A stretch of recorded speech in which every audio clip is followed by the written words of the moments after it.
how to install Facebook Messenger app on Android phone.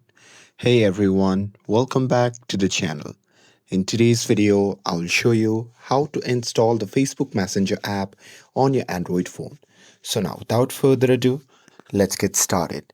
So first thing first, open the Play Store app on your phone and make sure that you're logged into your account. And now here, once you're inside the app, just tap on the search icon which can be seen in the bottom right side of the screen. And now here, once you are in the search section, just tap on the search bar at the top and simply search for the Messenger app.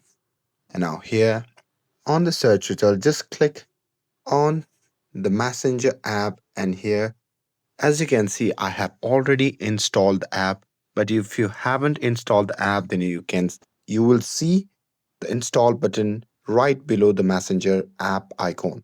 So here you simply have to tap on it, and after that the installation process will start, and there you just have to wait for some time for app to install in your device. And once the Messenger app is installed, then you simply have to tap on open to launch the app.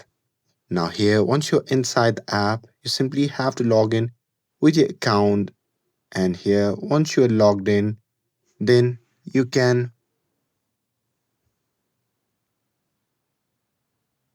communicate or chat and make calls, send stickers, and connect with your friends instantly. And that's it. With this, if you found this video helpful, then don't forget to like, share, and subscribe to get updated for more videos. Thanks for watching, and I'll see you in the next video.